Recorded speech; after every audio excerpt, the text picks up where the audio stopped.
We're blessed this morning to have an opening session which I think is absolutely off the scale interesting. We're joined by Andy Owen, who has been involved in military intelligence in the army, in Afghanistan, an amazing experience. And then I'm going to leave it to Andy to tell you the fullness of the story. But I was introduced to Andy by Jez Leveler on the basis of music as a weapon for peace and for love and against war. And me and Andy discussed that, and that was the title under which this was themed. In addition to Andy, we're blessed again to have Patrick Henningsen, who will be moderating this session, and with Patrick's broad knowledge, I'm looking forward to a really good discussion, and I hope it is for you. So, Patrick. Thank you, Glenn. Appreciate it. Thanks, guys, for getting up this morning. This is going to be, I think, a very interesting discussion. Andy Owen is an author. He's also got a very unique background, having served in the military and in Afghanistan, which is probably one of the most important geopolitical theaters of our generation, and what he's learned there. And his book is called Land of the Blind. So we'll find out more about Andy's book. But Andy, one of the things I wanted to ask you is especially with what's going on in the world in these days, I'm interested to know how your military career started, how you got into it, like why did you join, how old were you, what was happening in your life at that time, and then we can kind of fast forward a little bit. But yeah, share that with us if you could. Yeah, brilliant. Thank you, Patrick. And firstly, thank you to Jez, to Glenn, and to the whole team here for giving me the privilege to be here and talk to you and listen to all the fascinating sessions over the last couple of days, which has been brilliant. At the end, really keen to engage with you as well. I know there's going to be people in this audience who've got more experience than I do of engaging in protest and music, so really keen to do that. As Patrick says, I'll start off with a bit of my history and then go into some thoughts about how protest and me thinking about protesting the wars I'd been into led me to investigating protest and music. So sort of starting off with some of my history, growing up, I didn't think I was going to join the army. None of my family had served in the army, other than one granddad who was conscripted into the Pay Corps in the Second World War. My granddad on the other side threw rocks at the Black and Tans in his youth, and then said he kept the lights on in Ireland so the Luftwaffe could see where England was during the same war. So not really a sort of rich tradition of military service in my family. I wanted to work in international development, and I tried to apply to some roles in that, and I was told to go away and get a transferable skill, something I could bring back to one of those organisations.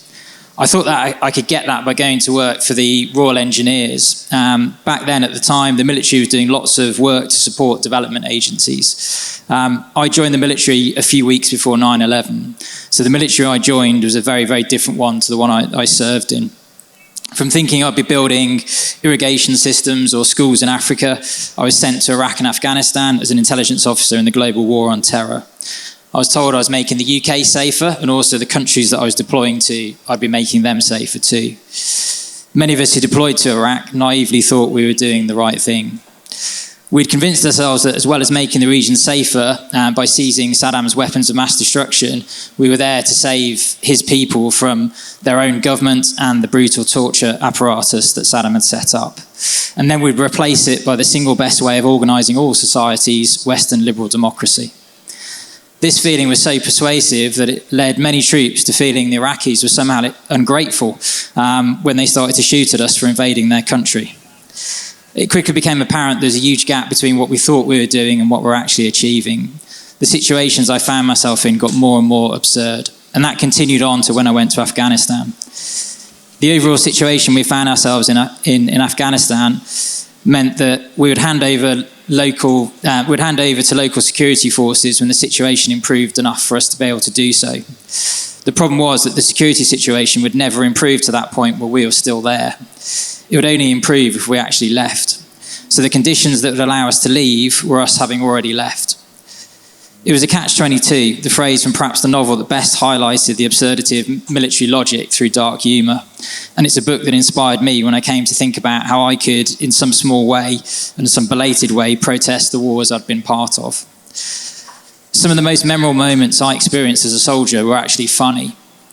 Humour helped us cope with stressful situations. Laughing didn't mean we didn't care, it just helped us cope, and its communality brought us together. The dark humour that filled the pages as I started to write the book, The Land of the Blind, was the dark humour of incongruity. It was the incongruence between what we were meant to be achieving and what we were actually achieving. Despite the appropriateness of using humour to explore the war I was writing about, I was still concerned about coming off disrespectfully. Over the 20 years of coalition operations in Afghanistan, it's important to remember over 100,000 civilians were killed, as well as 3,500 coalition troops. In the end, though, I felt not highlighting the absurdity would have been more disrespectful. For the philosopher Henry Bergson, humour's most important function is to remind us that to be human is to be alive and to be free. The least free societies are the most intolerant of those who use comedy to highlight the rigid rules and absurd seriousness of power structures. Totalitarian societies, from the Nazis to the Islamic State, have not been known for their humour. In the novel, I write about the often humorous landays recited at secret poetry societies by Afghan women that gave them a form of freedom whilst living under the repressive Taliban regime. Humour is an effective form of protest, but I came to suspect that something else that reminds us we are alive and free is an even more effective form of protest. Throughout my military career, I noticed that music was everywhere. On the parade square, at formal dinners, during ceremonies, and most impactfully at the last post, which I still find difficult to hear. Soldiers would listen to motivational tunes before going out on patrol. They would sing platoon songs together to socialise and would overlay music to headcam footage of what they were doing out on the ground. At the same time, while I was marching towards the wars I served in, there were musicians composing music to protest the same wars, songs that inspires others to march in protest rather than march to war. I set out to speak to some of those musicians to find out what makes music a uniquely important site of protest at a time when a new generation of artists are now protesting new wars. Anthropologist Raymond Firth claims songs aren't composed simply to be listened to for pleasure. They've got work to do. Most of that work has been to coordinate our actions, evidenced by the long history of songs played in work settings. Relevant to today, sea shanties written to the rhythm of hauling nets, to folk songs written to the rhythm of the scythe and the spinning wheel, and the drumming of armies on the way to war.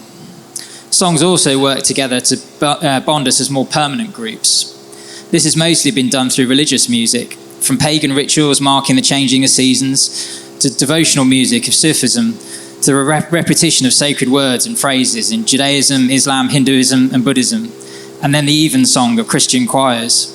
Music has been used to help us move through life as part of a defined group. In recent times, as the Western world has become more secular, an individual at a concert or in a sports crowd can bond with those around them through the singing of their favourite songs together, as we'll be doing today, or singing national anthems, or joining in chants mocking rival teams or celebrating the successes of their teams. There are distant echoes in the terraces of modern stadiums, of Greek and Roman amphitheatres, and the war cries of barbarian tribes. Part of music's power is its ability to transmit signals about identity and culture while still feeling immediate and natural. We may have had music before we had language, but there's no record of any music before 1877 at Edison's phonograph.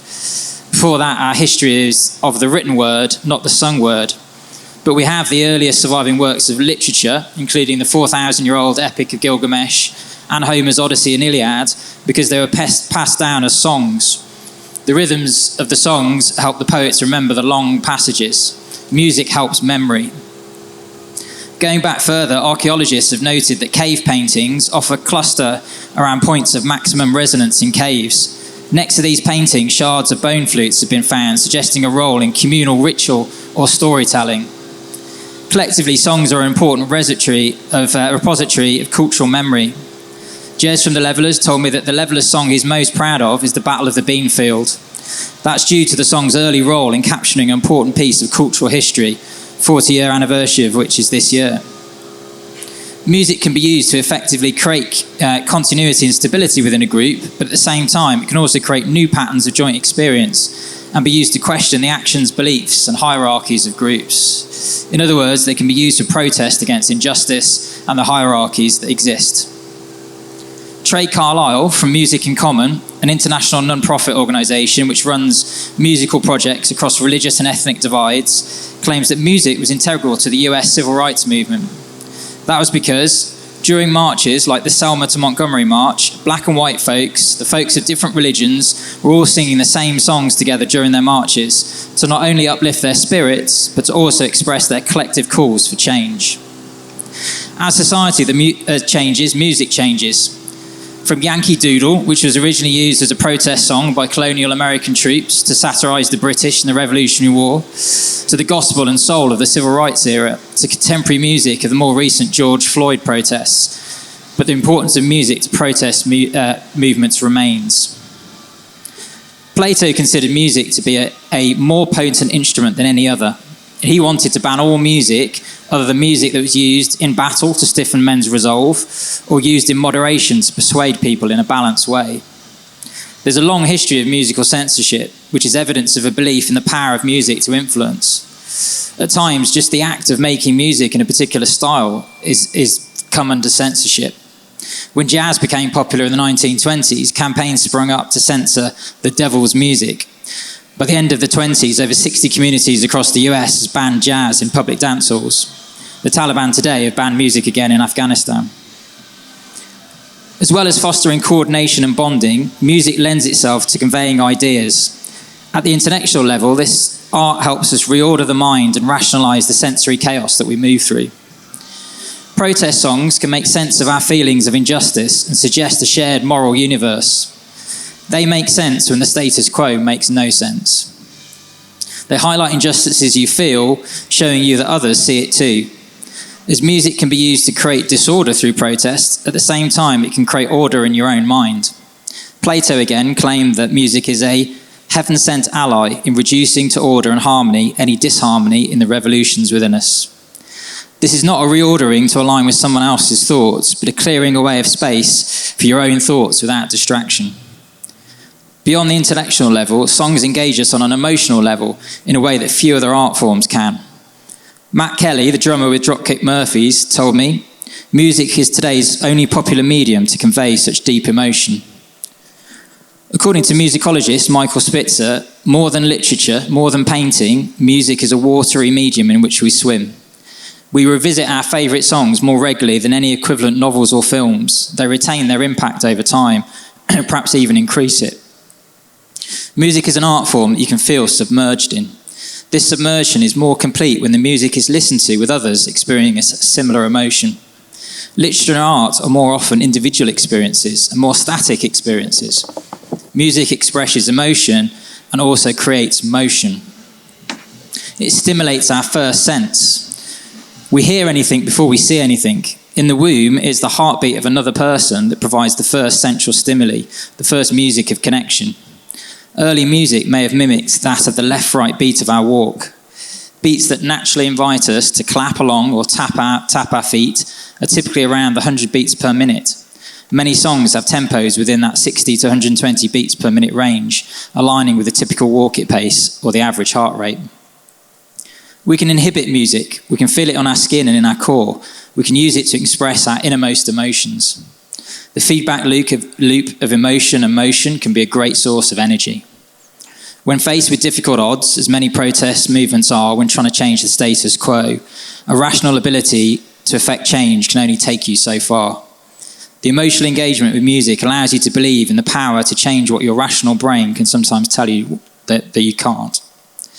Dunstan Bruce, the former lead singer of Chumbawamba and now Interrobang, told me that hearing People Have the Power at a Patti Smith concert, a song whose goal was for Patti to try and recapture the power and some of the energy she felt when she was protesting the Vietnam War, gave him the emotional energy to believe that change was possible again, even when on a rational level he remained cynical that was the case. Singing and dancing together can strengthen your resolve and provide energy, but also provide a sense of empowerment. Action is consolatory. Psychoanalyst Donald Winnicott advised the mother of a child who was constantly distressed whenever they heard sudden or loud noises to give the child a spoon and a tin tray. When the child became distressed, they were told to bang the tin tray and the spoon together, making a loud noise back, giving them agency and a degree of control over the situation. Some of the energy protest songs provide does come from anger. Psychiatrist Anthony Storr notes that the physiological responses music can elicit are like those experienced in heightened states of arousal caused by powerful emotions like sexual excitement, but also rage. Social media algorithms and sales of tabloid newspapers demonstrate we do like to feel angry. We enjoy the physiological responses that occur when our anger is stimulated. Protest songs can tap into this, and we sometimes listen to them to make us angry as we enjoy the sensation. Anger can be a valid source of energy, as long as we channel it in the right direction. It is when we're teenagers forming our identities through rebellion and anger against those in authority that many of us become most deeply influenced by music. When we share that emotional arousal with others, it creates community, not just in the sense of rational agreement with the music's message, but emotional alignment too. Music can emotionally connect us to those on stage. It can connect us to the subjects of the song and connect us even to our younger selves, the memory of which the music triggers. We briefly become them and take up their emotions and motions. The empathetic connection can be effective in not only convincing listeners of the message of a song, but also enabling listeners, however superficially, to place themselves in the position of the subject of the injustice of the song highlights. Despite the overwhelming evidence of the role of culture plays in shaping aesthetic responses to music, the powerful emotional connections music can arouse have led many of us to believe that music possesses a transcendental quality. These qualities allow the musician or listener to connect with something beyond our everyday emotions, feelings, and reality. In a letter by Romain Rolland to Sigmund Freud, Rolland describes an oceanic feeling as one of unity experienced with God or the universe. It is a sensation of eternity, a feeling of something limitless, something oceanic. Of all the arts, music is the one that's most often linked to the oceanic feeling. Philosopher Arthur Schopenhauer believed music provided a connection to his will to life, the life force he believed was contained in all living creatures. Schopenhauer thought that other art forms only speak of shadows, but music speaks of the thing itself. It allows us to perceive the essence of emotional life, sadness itself, joy itself, and through contemplation of music, one can temporarily pause the ceaseless striving of the will and achieve fleeting feelings of peace. A great performance of music, the perfect song for the situation, or the intense feeling of bouncing up and down in sync with others can uplift us, removing us from our daily worries. It can feel like a submersion, a feeling of surrendering ourselves to something greater than our individual selves, connecting us not just with one another, but with the deep universals of human experience common to all of us, without being fully transcendent. Music can act as a medium to connect people to each other, but also to causes and to a common humanity. These feelings can be very similar to Roland's oceanic experience, even if your beliefs are secular. Humour can do this too, to a point. When we laugh together, we connect. For me, the best comedy makes us laugh at what we all share. Not just the temporary circumstances we find ourselves in, but the fragile, irrational, and sometimes tragic, but often comedic human condition. No matter the situation, we should never lose the ability to laugh at ourselves and our circumstances. Like our connection to music, it's part of what makes us human. When a protest song taps into these intense feelings, it can imbue us with a message of moral or spiritual force that can be resistant to challenge by reason. Jez told me that the Levellers, wary of the power of music to influence, want the message of their protest songs to ultimately be, think for yourself. This is echoed by Kelly, who has no problem with a listener engaging with the band's views, as long as they don't substitute or suppress their own thought-out opinions. Speaking with Bruce on whether the Iraq war protests he attended made a difference, he expressed the frustration that they didn't. I shared with him, having served in Iraq, I believe our tactics and our eventual withdrawal were driven by political concerns over a lack of public support to the war influenced by protests his music was a part of, highlighting the ambiguous causal chains of artistic influence. Beethoven's Ode to Joy, a song promoting universal brotherhood at a time of conflict, provides another example of such a chain. It began as an ode written by the poet Friedrich Schiller in 1785, when revolution was fermenting across war-torn Europe. It was a manifesto for the Enlightenment ethos of freedom and justice. Schiller hoped the French Revolution would herald a new age, but by the early 1790s his hopes had been shattered by the Reign of Terror, when revolutionary fever turned into a tyranny of massacres and executions. When Schiller died, he considered Ode to Joy a failure. 37 years after encountering Schiller's poem, Beethoven started writing his Ninth Symphony, and Ode to Joy became its crowning choral finale. Years later, Chilean protesters sang the melody as they protested General Pinochet's regime. Chinese students played it during the Tiananmen Square protests, and Leonard Bernstein conducted it at a concert celebrating the fall of the Berlin Wall. The melody was adopted as the anthem of Europe 167 years after Schiller's death. Thinking more about Bruce's frustration, I came to realise there's an important lesson and a consolation in the failure of the belief system that led us to Iraq. There was no doubt that Iraq's oil reserves were part of the US strategic decision-making, and that the initial mission in Afghanistan was driven by a desire for revenge after 9/11.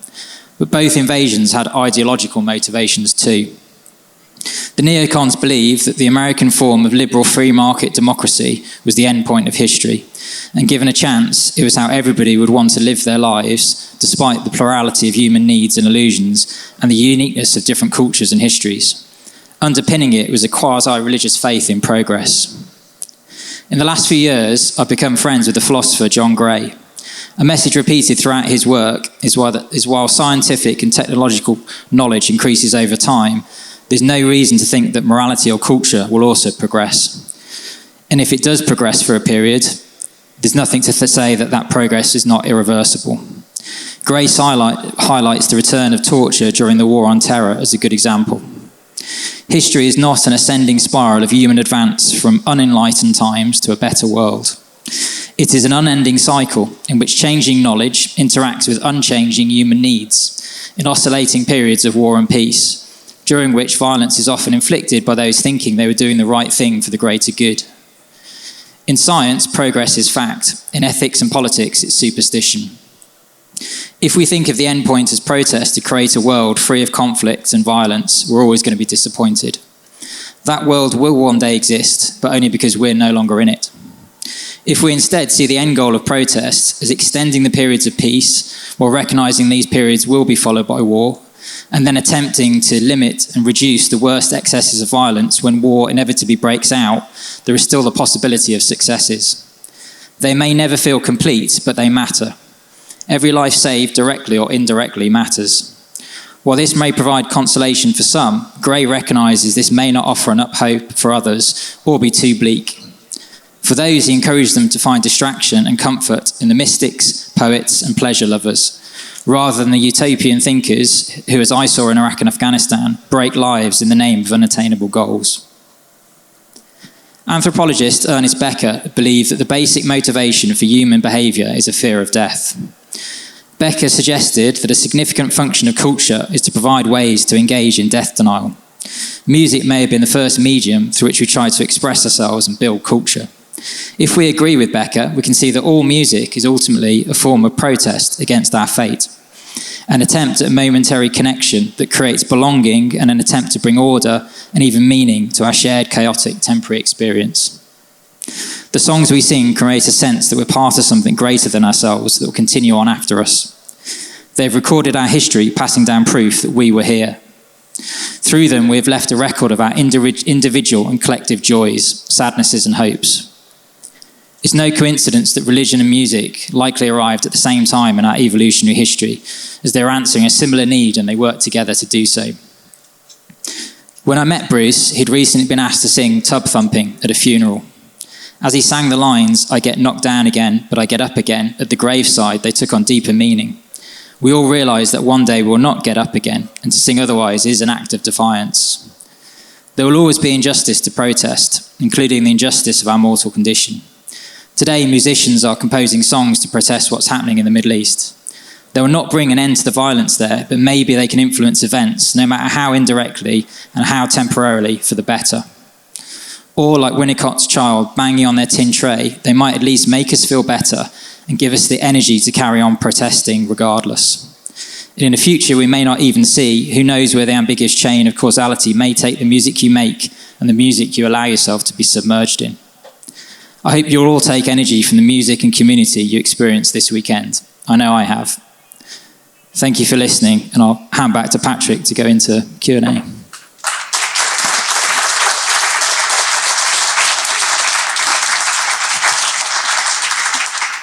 One of the things that you said initially, which I never thought about, you're saying music is used, to start the drum beat into battle, but it's also used for protest as well. And I think of those images of American soldiers playing death metal as they're in their Apache helicopter or in their tank division getting ready in Iraq. This got, this huge play on U.S. media. And it was like this, it was something satanic about it, almost. But the Afghan insurgency don't have Walkmans on, do they? It's different when you're on the other side. So there's something about the Western drum, the drummer, the Western European battle, tune or whatever. But I thought it was an interesting thing. Yeah, definitely. And like we used to literally march to battle with usually a very young, sort of 10, 11-year-old boy at the front banging the drums. Music has been connected to war and taking people to war as much as it's connected to protesting war. But it is a universal, and obviously I mentioned the Taliban have banned music, but that doesn't mean there's no music happening. We heard yesterday that Hamas officially banned music, but again, there's loads of music happening in Gaza. The Taliban don't drink, but I've sat down and shared a Johnny Walker with the Taliban. So there's a lot of stuff they'll say, and there's then things that you just can't repress that are just part of human nature. And music is one of those, listening to music, being engaged with music. But it is a tool, and that's I think what Plato was referring to, because it's such a powerful tool, you have to be careful how you use it. And he was worried it could be used to overstimulate emotions and they could be pushed in the wrong direction. But I think the thing that reassures me about music, even if it is sometimes used, like you say, to be put on top of battle footage of destruction, it has a much bigger role in creating beauty and connection. And it's that universality of it, the fact that all cultures have music, even the cultures that try and repress it, you have music. Ultimately, it's that connection that shows that no matter the culture, there are things that we have in common more than we have apart.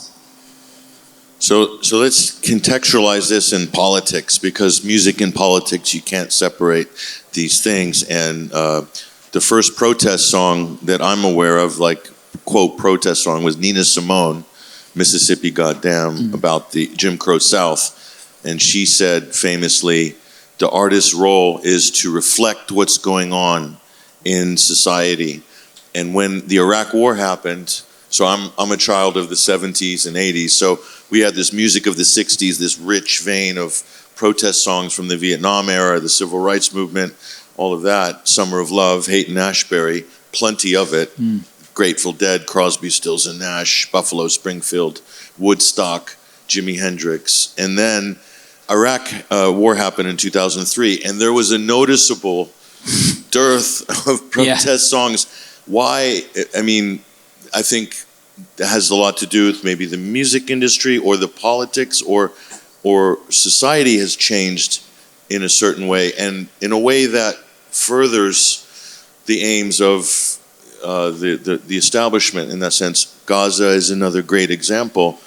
There is protest, but it's nothing. It doesn't appear to me anyway on the scale of what was going on in the Vietnam era, or maybe that's just our view of proportion. Is sometimes we see things in the rearview mirror, and at the same time there was Buffalo Springfield and Woodstock, there was Elvis Presley, and doing the twist at the same time. Yeah, it's a great question, and it's a question I actually was sitting in Basra asking a friend of mine why there aren't any decent songs about why we shouldn't be here.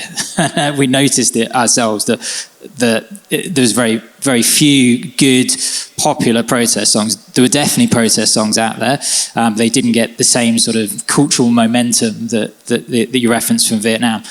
One of the conclusions we came to was obviously the way that the music industry is totally different now. It is much more commercialized, much more corporate. So there is that degree of censorship, and it's more about music that at the time, did Simon Cowell sign it off or not? But also, one of the things we thought might have been playing there as well was Vietnam had conscription. It was everybody's kids been sent. With Iraq and Afghanistan, it was voluntary armies, and it was a lot easier for society to say, that's something happening over there. They wanted to join, they're going to do it over there, it doesn't really impact us. With Vietnam, it was a conscript war. It was impacting so many more families, and that drove that cultural momentum. And I think now, one of the amazing things about the recent embracing of the Palestinian cause is the fact that it's bringing something that's happening over there into everybody's living rooms and into everyone's lives, and you can't hide from it. And I think that's the first time that's happened for a good while. I think with Iraq and Afghanistan, people had very little interest about what's going on over there for the most part. Yeah, that's the conscription that's big. That's really massive. So what would you say, looking at the spectrum of music right now, what's a really effective, who's been really effective, what's been really impactful in terms of protest music, something that you can point to and you can say, this is making an impact?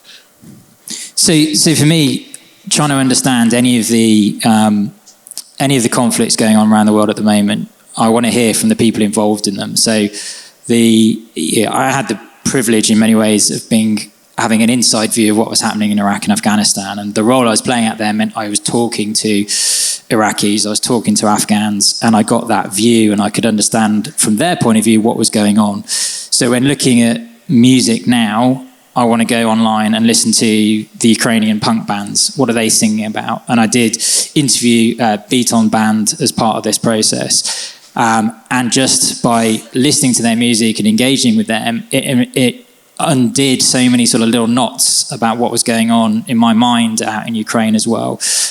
One of the things that they'd got into trouble for themselves was they mentioned Steven Bandera in one of their songs. And Steven Bandera was seen in some circles in Ukraine as a nationalist hero.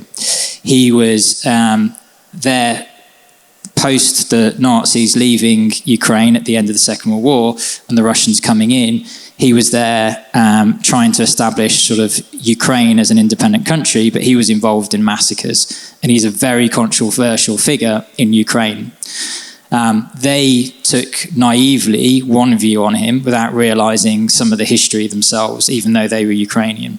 And it led to quite a public conversation that they had where they admitted that actually they were naive and misguided to reference him, rode that back, but then also highlighted this is a really good thing that we're having this conversation. We're able in Ukrainian society to have this conversation. We might not have been able to do that in Russia under Putin, and they'd made connections with Pussy Riot, and who obviously had had a very different fate in Russia. So listening to the musicians, and there's some great tips yesterday for listening to Palestinian music, to get a sense of what's going on there and just understand some of the complexities, like the music coming out of the West Bank being totally different and dealing with sort of slightly different challenges to the music coming out of Gaza and what they're talking about.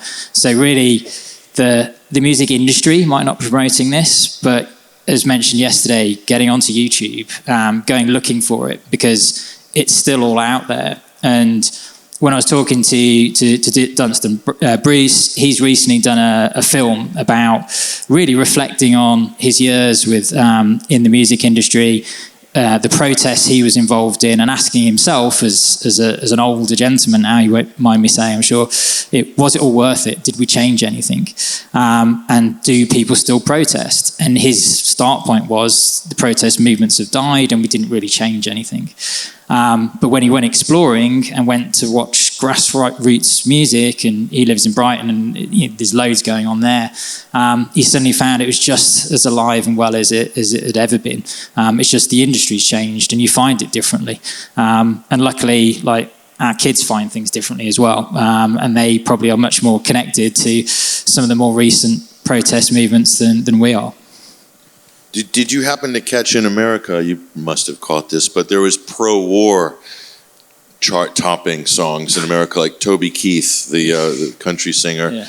We're going to put a boot in their ass, and, like about bombing Iraq, basically, and turning it into a glass crater. And that was very popular with a lot of Americans. on the right wing, obviously. But did you happen to catch any of that side of things during the time? Aware of it, not massively into that music anyway. And like, is it a coincidence or is the correlation? It's like there's not that many far-right comedians who are very funny. A lot of the pro-war songs aren't particularly great songs. Yeah, it's the American patriotism. They kind of weaponized the music. And you know what's interesting? You're talking about the amount of people were on the street for the Iraq in the UK was unprecedented. Yeah, it's 2 million people. I was there as well, and there was a huge feeling of defeat and exasperation after that. Like, no way, they're actually going through with it. Look at all the people in the street, and it seemed like a real defeat mentally at the time. But you know how many people I meet that changed what they were doing and changed the course of their life to try to make a difference down the road. Musicians, artists, journalists, myself included, and battling the propaganda, for instance, because the propaganda is a big part of the war effort. Yeah. And I think a lot of artists as well were informed by that time, even though it didn't seem like they won against Tony Blair and Bush, but the battle had, in many ways, had just begun. But it's a tough battle. Yeah, and I think that's one of the key messages I'd want to get across is that, especially when you're younger, you want to change the world, and it leads to kind of utopian thinking that changing the world means your action will suddenly have a direct consequences, which changes the whole paradigm, and like that's incredibly rare. But like the world is changing all of the time. We're all changing the world. We're changing our own worlds, and that has knock-ons. So just having that appreciation that everything you do can have an impact. You may not even see that impact, but just getting out there and doing your thing, standing up for the causes you believe in, has impact in all sorts of ways you'll never appreciate. There's people sitting in desperate situations around the world at the moment, and if they hear someone singing about them, recognizing what they're going through, that'll give them energy, and you'll never even know that's happened. By listening to that music and promoting that music, you allow that artist to keep doing what they're doing. You allow those artists to then be seen by more people. So even the act of listening to those songs will actually contribute to the causes. And it can feel like a defeat with things like getting involved in big marches and then seeing the decisions made anyway, or protesting against violence happening and then just seeing it continue to happen. But there's many, many ways that your actions still have an impact, and keep doing it. There's also in the Arabic and Palestinian Iraq is the land of the poets in the Arab world, but the resistance music, so different than protest, but resistance music. There's a really rich vein of this in Palestine, connected to the famous cartoons and Abu Arab and all this very great tradition of resistance music, and that's something that we in the West aren't really dialed into. You kind of have to be in the region or very in touch with the Middle East. Life. I don't know if you manage. Yeah, and it's often intertwined with humor as well. And you mentioned like the comics, and it's in the songs. There's often very humorous lines and images that are created, and there is a very strong oral tradition. And one of the things that's been mentioned in the last couple of days here is attempts to erase people's culture, not just the physical buildings with which they live and extinguishing individual lives, but erasing whole cultures. And music is one of the things that keeps cultural memory alive. And in Palestine, there's an oral tradition. I'm going to pronounce it wrong, but I think it's called Haiki, which is a tradition of female poetry in Palestine, and that's been around for thousands and thousands of years. It's now been recognised by UNESCO, and the role of poetry and music being intertwined is kind of where our first songs came from, and keeping not just sort of getting messages across, but just keeping that cultural memory alive. And as I mentioned, chatting to Jez, like the Battle of the Beanfields, they're really proud of that. The fact that they were one of the first people to sing about it and capture that piece of cultural history. Music is one of the ways we remember and keeps cultures alive as well as movements. So, got a few minutes for any questions in the audience. Anybody have? Go ahead. Well, I might need a hand with this microphone, but yeah.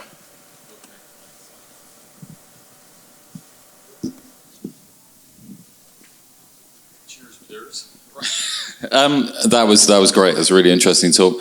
I'm just really interested about this idea of music being something that actually undercuts the state and undercuts kind of religious, theological kind of control. You're talking about the Taliban and ISIS, wanting to ban music, but of course many people under those regimes still continuing to do music.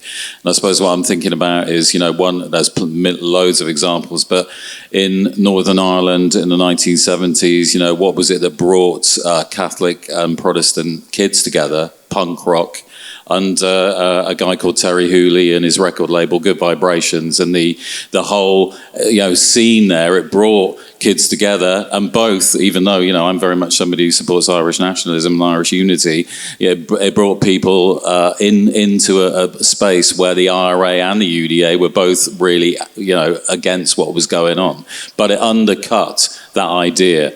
Same in a way with Pussy Riot in Russia. They undercut the idea that the Russian state was, had a positive thing. They were critiquing it, and they were really going against that. And of course, it was really important. So, I mean, how important, has it been for you to think about, music as a form of sort of like cutting away against oppressive control, political control, or theological control? Because for me, it's a very hopeful thing, which when you bring people together to undercut that sort of political control. Yeah, it's a great question and a good example from Northern Ireland. And I think I'd say there's two things in Northern Ireland that brought people together like that. Sport was the other thing, sport and music. And funny enough, they're the things that people try and ban.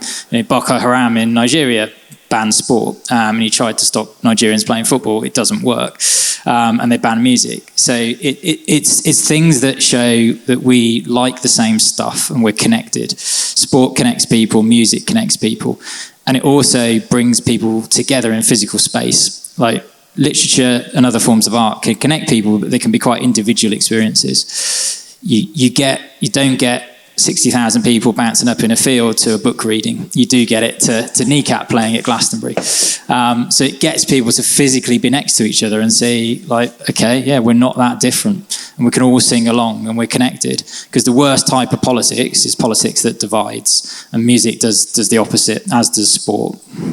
But yeah, great question. Thank you. Thanks. We've got one more, I think, in the back. Super interesting, really now need to read your book. I love a good protest song in my back pocket wherever I go. With the research that you've done, so thinking in the tradition of something that's written here and it's not really having an impact until way later on, I think Bella Ciao, would there be other songs that you could think of that, we should all have in our back pockets to be able to pull out occasionally? So being sort of half Irish and identifying with that side of my sort of past, there's loads of Irish rebel songs that sometimes you don't even notice that's what they are until you're sort of halfway through it. But really, for me, it's the Ode to Joy, the what I mentioned, just because it's hard to listen to that song and not get that sense of joy and energy, and then to not know for so long that it was a protest song, and then to find out about all the different uses of it as a protest song, and to find out the person who originally came up with it never knew all of the impact that they had. That's definitely sort of my favourite. Yeah, me too. That's powerful. That was a powerful track. In the back, yeah, go ahead. Hiya, Steve White from Steve White and the Protest Family, occasional protest singer of this parish. You were talking about how protest music left the mainstream when the music industry became far more corporate and far more protective of the dollar. And a lot of that happened around the emergence of the internet and Napster and file sharing, and the music industry protected its interests by becoming much safer, by not taking chances on anything, and by making the next new thing actually something very similar to the last new thing. But that was fine because we retreated into the internet and we didn't need record companies anymore. You know, we had all of these other ways of reaching an audience through social media channels. We could make music at home in a way that we couldn't before because technology was changing. But now what's happened, that corporate interest that kind of started protecting itself with Napster and file sharing is now doing the same thing with all our social media channels. You're finding that anything on Meta that we used to be able to use for free to get a message out to people, now the algorithm is suppressing protest and protest music in a far more aggressive way than it ever did before. And some of that is suppression of the message, and some of that is just to get us to pay for something that we've been using for free for some considerable period of time. And also things like Spotify. So for smaller artists who are producing protest songs, who are relevant and contemporary and want to get the message out there, they're not being paid anything until they get 1,000 streams. And what they are being paid is now being diluted by the robots that Spotify are training with our music in order to pay us less of the revenue share. And what we're finding as DIY artists is we're having to go back to some old-fashioned methods, and we're coming away from Facebook and we're coming away from Spotify, and we're going back to old-fashioned email lists, and we're going back to some of the more traditional methods of reaching people and reaching audiences, and making sure that our audiences talk to their mates and say, come along to this show, there's an important message going on. So I think my question is, where do we go now in order to organise as protest singers and protesters more generally?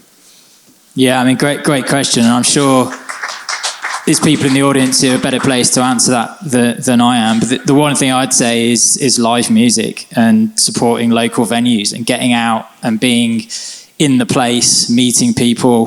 We say go back to being old-fashioned and having email lists. Go back to being really old-fashioned and just go to the pub and listen to a band and talk to people. Just get out there, support local music venues that are closing all around the country on an almost daily basis. Listen to bands, talk to the bands, ask who they're listening to, talk to people in the audience, because that's also where you get those feelings of energy and that community of being with people.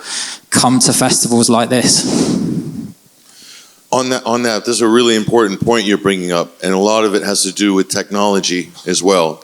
And in America, in centralization and conglomeration, in America, it was the college radio stations that broke all of the independent stuff. All the risk taking was in college, and they're independent.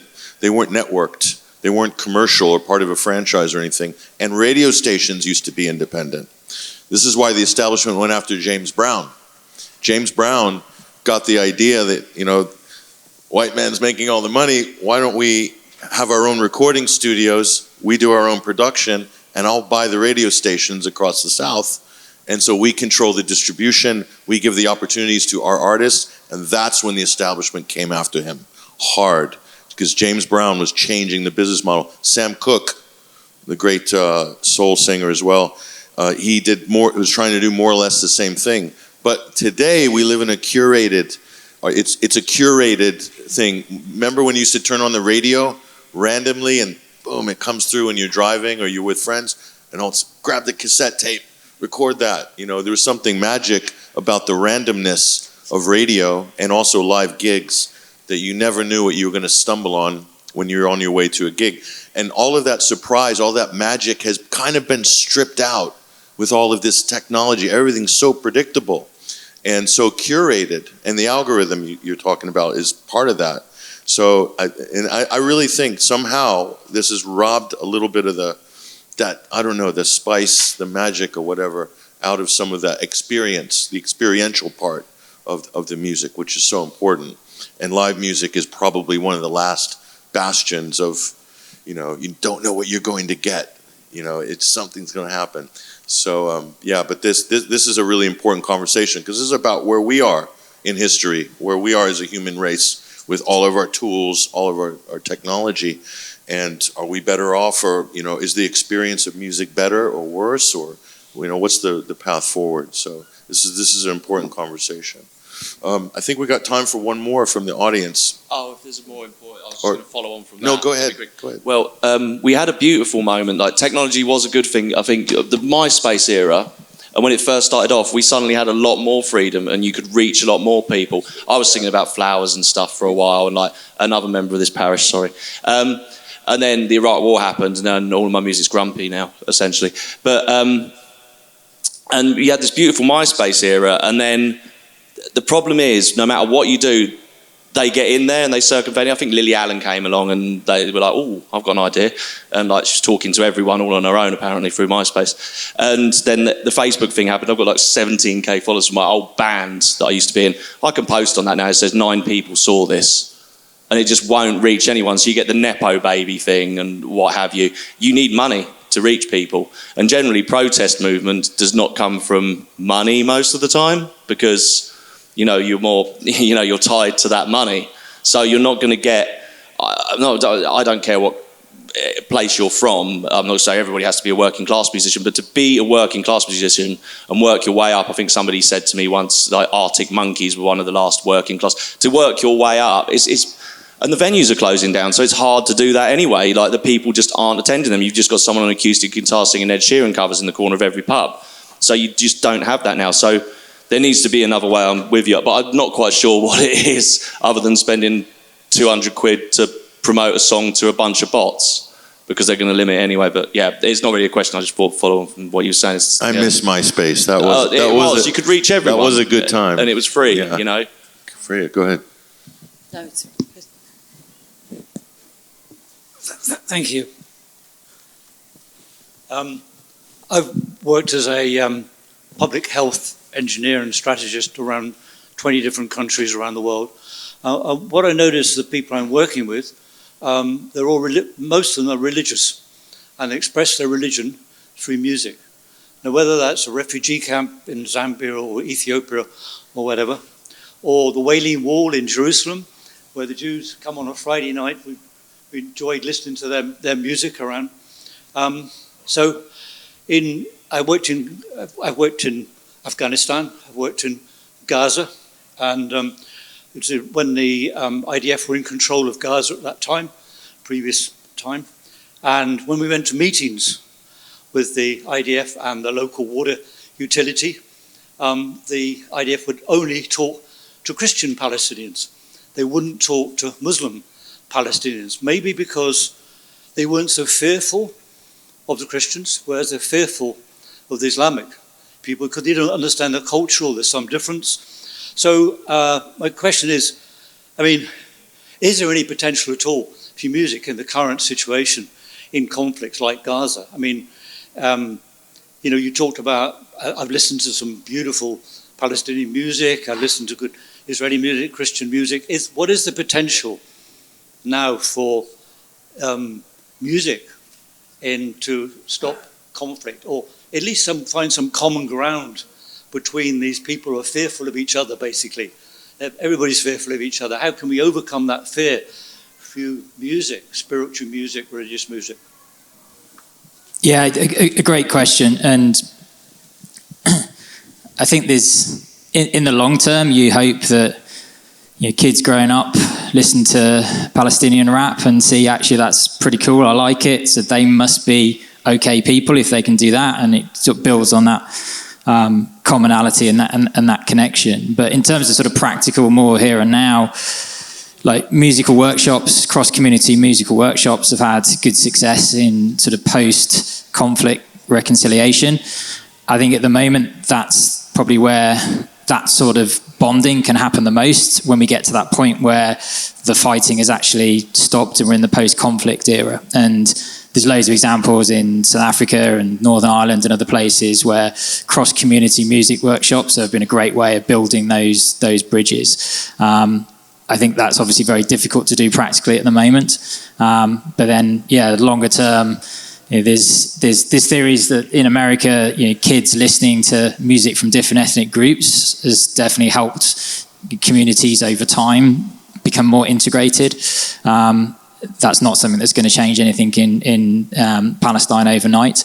But definitely trying to push people to that realization that music connects, and we all, there is that commonality that's there despite the current divisions and the entrenched sides that people have got in the conflict at the moment. And on the spiritual side, I think one of the greatest examples is right up on the wall, reggae, Bob Marley, iconic protest, deep spirit, the universality of it is quite extraordinary. Wherever you go in the world, where reggae, you find reggae, it's pretty much everywhere.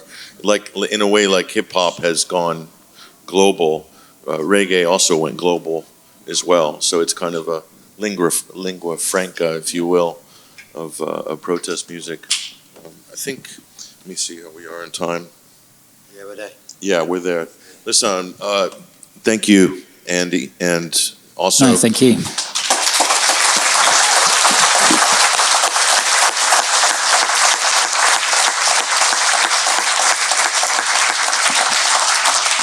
Very important conversation, and one that could keep going and going and going, and so we've just started the ball rolling on that. So thank you, and thank you guys for coming, and I'll hand it over to my cohort, Glenn. Thank you. Can I have another round of applause for Andy Owen and Patrick Henningsen, 21st Century Wire.